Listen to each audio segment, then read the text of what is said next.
Session 5, Executive Interviews, Answering the Big Four Questions. Executive interviews aren't about reciting your resume.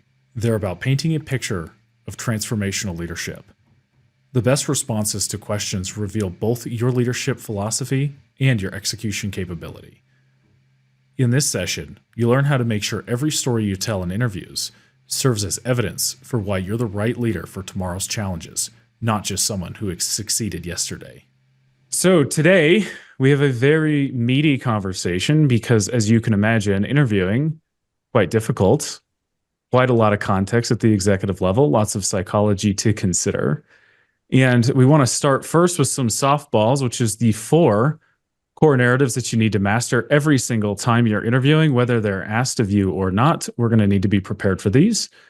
I also want to concentrate on the psychology behind driving decisions at the executive level and how you can set yourself up to close yourself as the solution through those deals.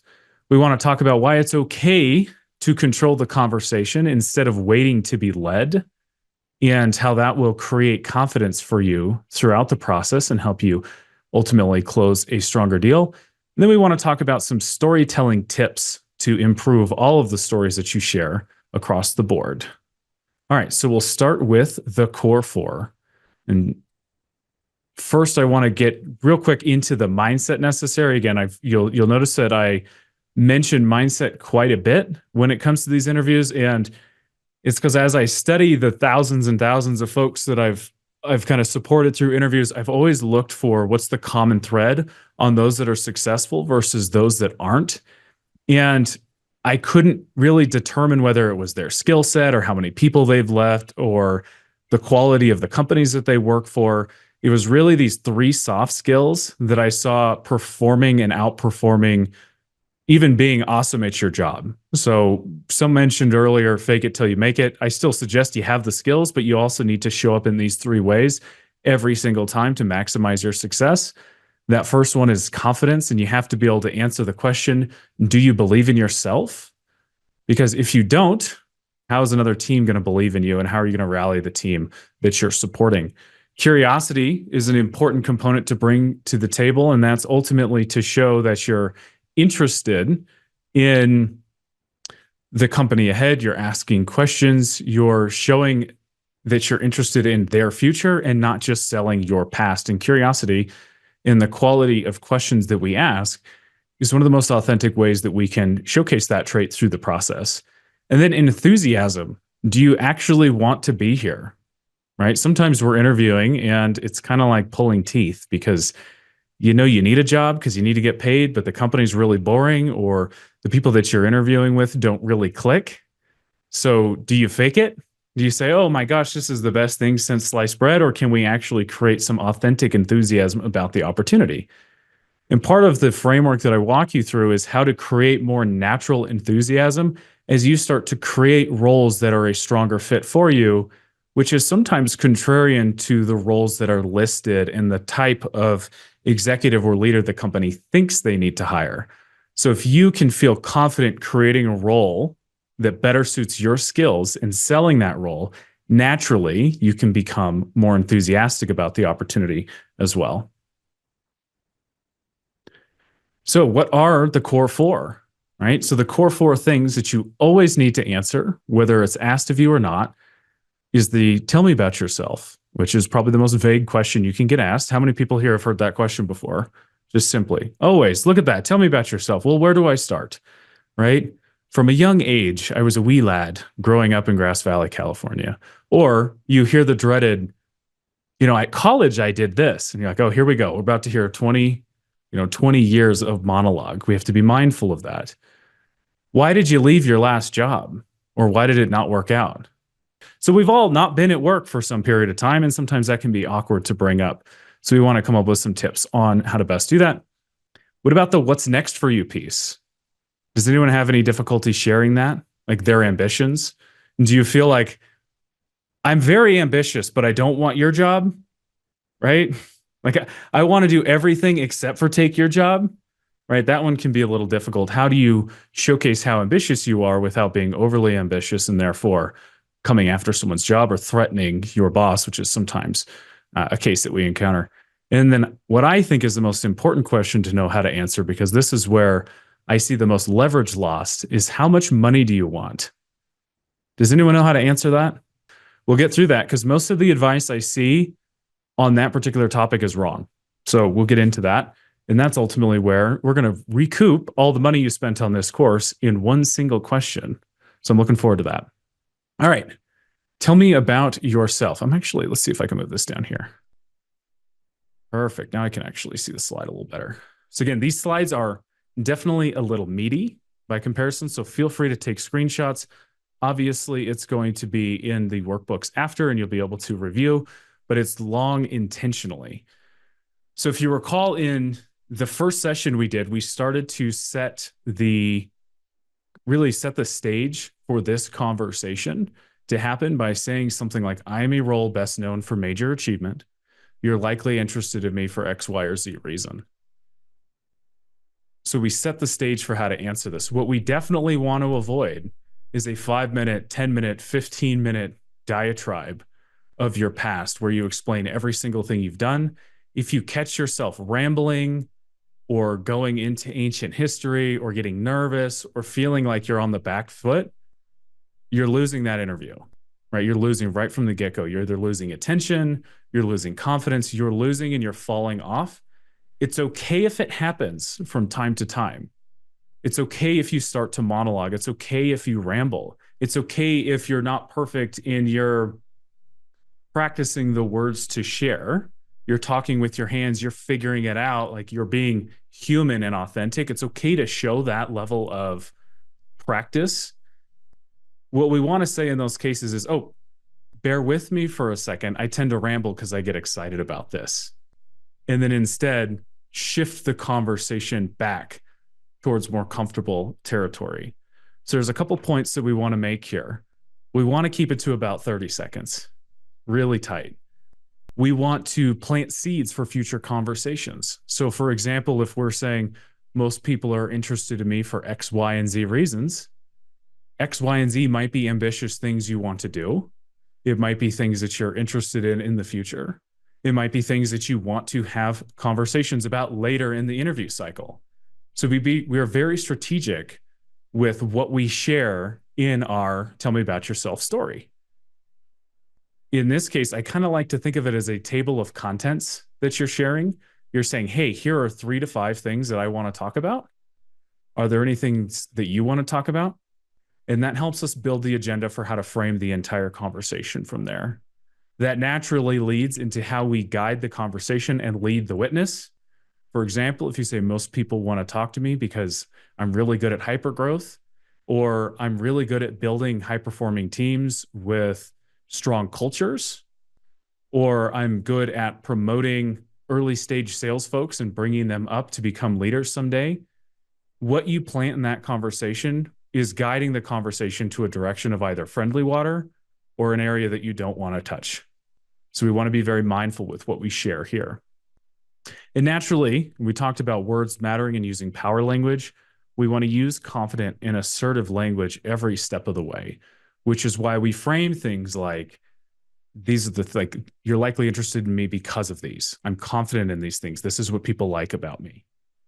Now, I had a question pop in on LinkedIn about, this sounds really good when it's an inbound perspective, like somebody's come from you, like they're coming to you. So naturally, this language makes sense. But what if you're doing outreach and they don't know you so well, or if you're doing it in a networking context? It's just a slight pivot where instead of saying you're likely interested in me, you say other people typically want to talk to me for X, Y, and Z reason. So these are the reason other people like me. And so from a psychological perspective, I call this bragging through the lens of a third party, right? So I might say something like, so-and-so typically wants, or let me reframe this. People typically reach out to me when they want to move their career forward. And I suspect that that's why you're reaching out to me today. Or I suspect that I can help you with that problem. So we just think about reframing it depending on the context, but you can still use the same messaging. And it still shows that you're confident and assertive with who you are. All right, so I want to move on to, why did you leave? Why did you leave? This is such a difficult question for many people. I would say that most of my job is getting executives comfortable with telling the truth. Right. So there are different angles. So we want to practice, especially those that have tricky, why did you leave? How do we address it head on?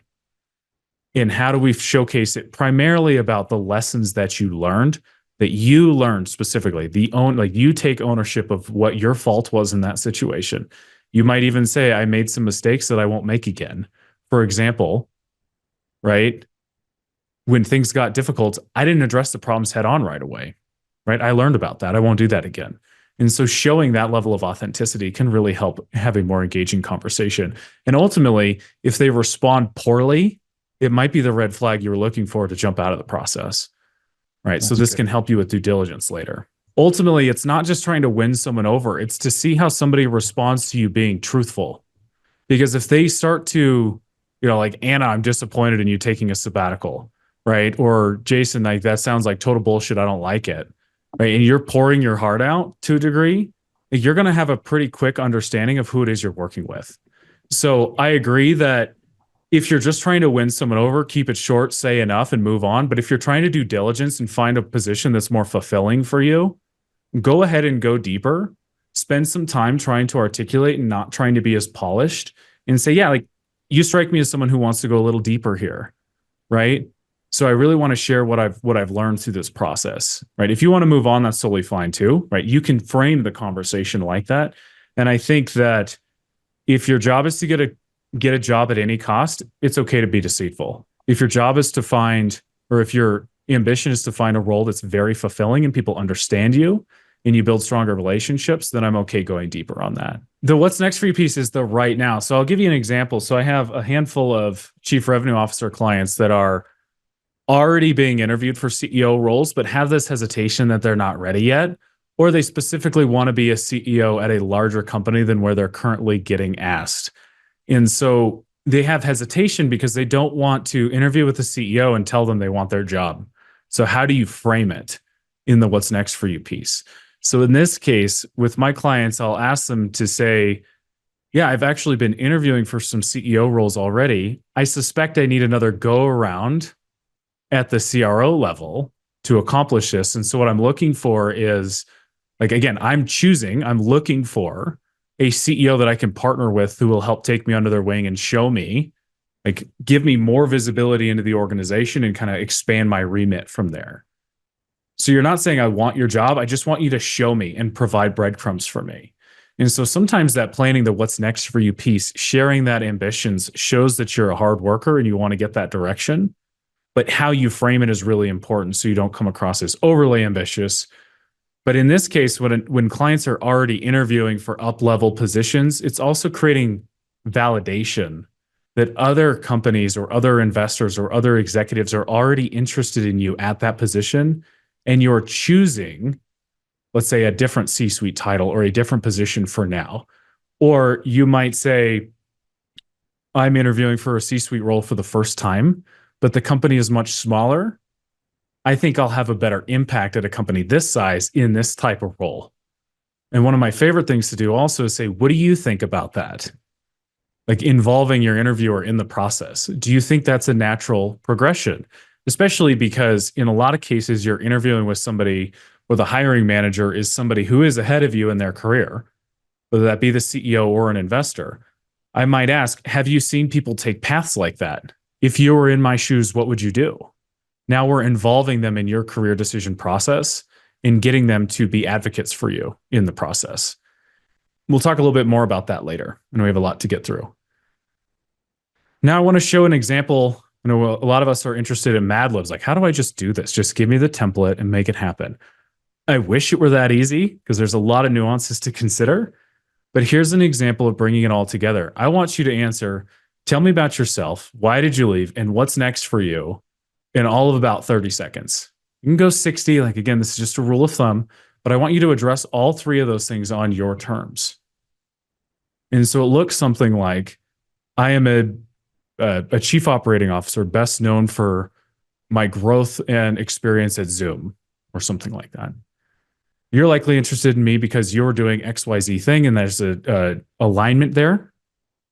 And that's why I'm here today, because to be honest, I was missing that in my last role. I'm looking for the opportunity to expand my remit and do XYZ thing. Right. So that's answering the what's next for you and showing the ambitious thing in one sentence. Right. To be honest, that's why I'm here today. That's why the other one wasn't working out so much for me, or that's why I'm looking.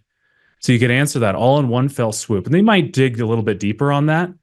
But essentially, we're trying to take some of the wind out of their sails in by saying something like, I'm sure we'll dig more into that later, but let me ask you now, what interests you in my background, and shift the frame back to them. Essentially, what we're trying to do here is collect more information out of them so we know how to better answer, tell me about yourself, or better connect the experiences that you've had to what they're going through and get more intel so that you know how to answer better across the entire process. But it's the how much money do you want? Yeah, I will never go first with the answer.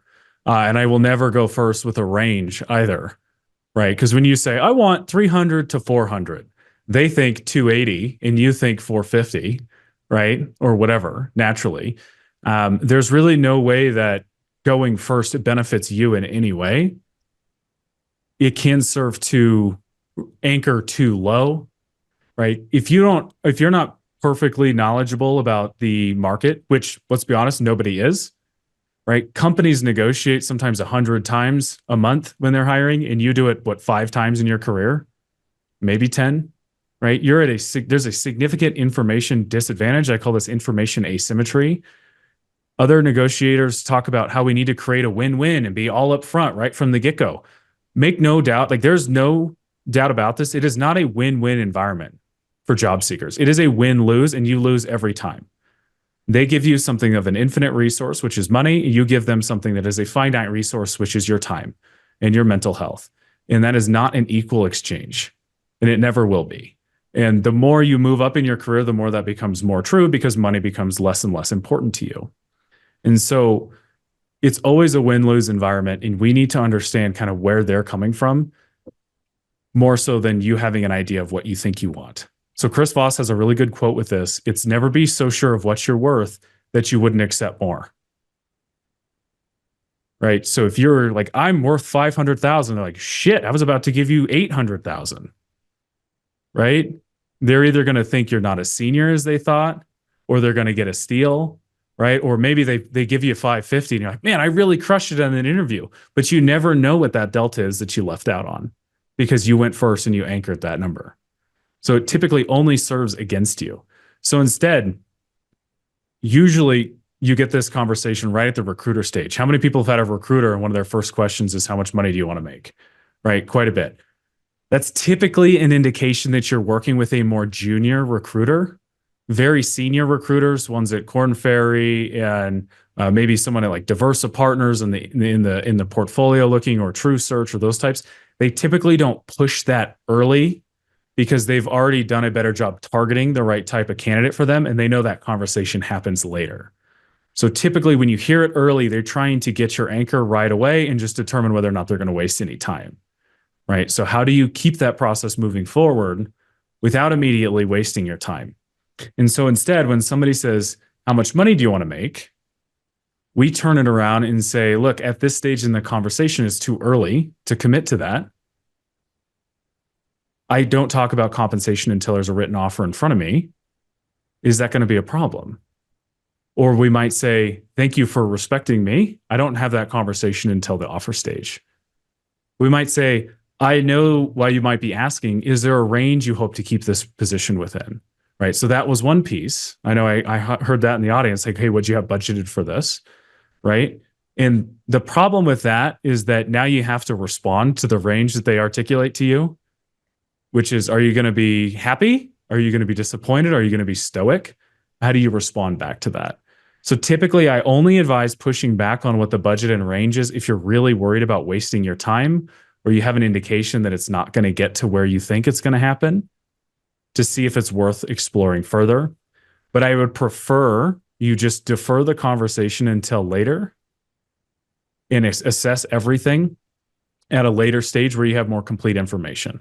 So for those that are, I'm sure many of you have hired agencies before, or you've been consultants yourself, or freelancers, or you've worked in some capacity like that. I'm sure everyone here is familiar with scope creep. So you say, I'm going to do this project for $250,000. And they say, great, like that's within budget. This is what the role is stated at. And then through conversations, they give you another team and they give you another mandate and they give you another project and they do all these things. And then when you come to negotiate on the other end of the table, they say, but you said it was only 250, right? But then the scope increased. So it puts you in an awkward position where you don't have leverage later. So one of my favorite pieces here is, like, as we find alignment through the interview process, I have no hesitation that you'll make a competitive offer. And that's really what I'm looking for. So we want to turn this back around on them. Session 5 workbook. This week, you'll prepare to perform in executive level interviews with confidence and clarity. Start first by crafting and practicing responses to the Big Four interview questions. Then, use the CLEAR method to outline impactful stories that will showcase how you've navigated professional challenges in the past.